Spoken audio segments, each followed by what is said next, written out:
This video demonstrates how to use the Trim and Tilt Piston Seal Tool Kit, part number 5008918. Be sure to read and follow the instructions included with the kit.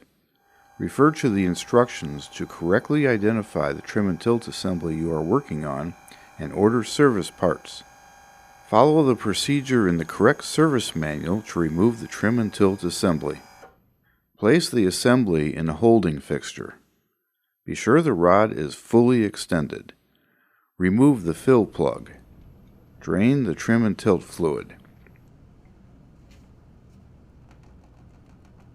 Use the end cap spanner wrench, part number 352932, to remove the end cap. Remove the rod, piston, and end cap assembly from the cylinder. Drain any remaining trim and tilt fluid from the cylinder. Use the hydraulic cylinder rod holder set, part number 983213, to hold the rod in a vise. If necessary, insert a punch or other appropriate tool to keep the rod from turning. Remove the fastener and washer from the piston assembly. Use the spanner wrench, part number T552, to remove the fastener from the piston of the trim and tilt assembly, part number 5005756. On all assemblies, remove the springs, valves, and check balls from the piston assembly. Remove the seal and O-ring from the piston.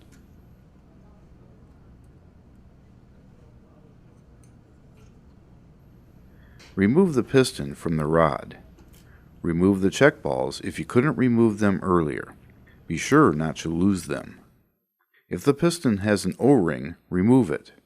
Use the piston spanner wrench, part number T553, to remove the piston of trim and tilt assembly part number 5007776. If the rod has an O-ring, remove it. On all assemblies, remove the end cap from the rod. Remove all debris. Thoroughly clean and dry all parts before continuing. Remove all old thread locking compound from threaded parts. Inspect the piston, rod, and cylinder bore for scratches or damage which could allow the seals to leak. If the piston, rod, or cylinder bore are damaged, replace the trim and tilt assembly. Inspect the installation tools. Make sure all tools are free from nicks, burrs, and scratches. Replace damaged tools. Using damaged components can result in leaks or incorrect operation of the trim and tilt assembly. Use blunt tools when installing seals and O-rings. You can damage them with sharp tools. Always use the correct trim tilt fluid. Some trim and tilt assemblies use power trim tilt and steering fluid, and some use Evinrude Johnson biodegradable trim tilt fluid. Refer to the correct service manual. Apply a light coat of the specified trim tilt fluid to the inside diameter of the seal of the new end cap. Install the end cap on the rod. Install a new O-ring on the rod or piston on models as indicated in the trim and tilt cylinder service chart on page 3 of the instructions. Apply red Ultra Lock to the threaded portion of the rod, piston, and fasteners. Install the piston on the rod. Clean off any excess Ultra Lock. On trim and tilt assembly part number 5007776, use the piston spanner wrench, part number T553, to install the piston on the rod. Torque it to 60 to 85 foot-pounds. Assemble the piston, check valves, springs, washers, and fasteners as shown in the trim and tilt cylinder service chart on page 3 of the instructions. On trim and tilt assembly part number 5005756, make sure the check valve is installed properly. Apply red Ultra Lock to the threaded portion of the fastener. Use the spanner wrench, part number T552, to install the fastener on the piston. Torque it to 60 to 85 foot-pounds. On other trim and tilt assemblies, tighten the fastener to the torque specified in the instructions. Apply the specified trim tilt fluid to the inside diameter of the resizing fixture. Place the resizing fixture over the piston with the tapered end up. Slide the resizing fixture down past the piston. Apply trim tilt fluid to the piston O-ring. Install the O-ring on the piston. Make sure the O-ring is not damaged or twisted. Remove and reinstall the O-ring correctly if necessary. Select the appropriate shim from the chart on page 6 of the instructions. Not all assemblies use the same shim for assembly. Place the shim on the piston. Lubricate the mandrel with trim tilt fluid. Place the loading mandrel on the piston.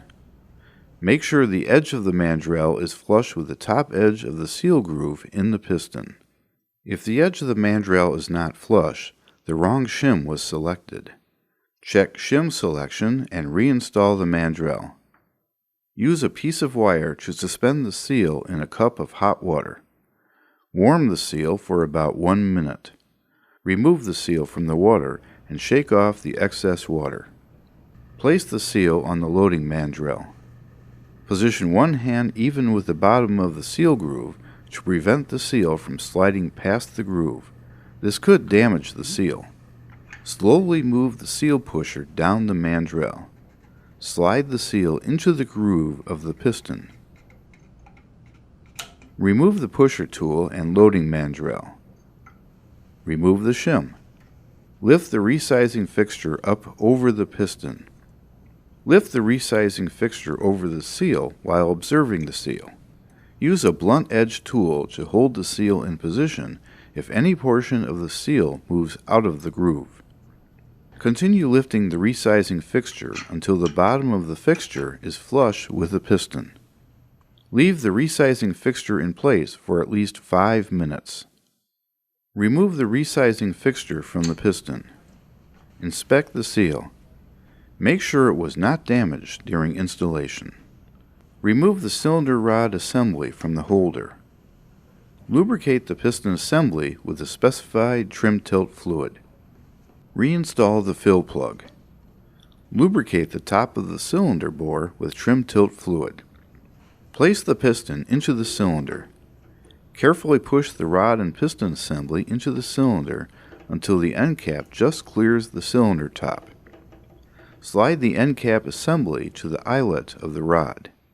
Leave enough room to pour fluid into the cylinder. Fill the cylinder with trim tilt fluid.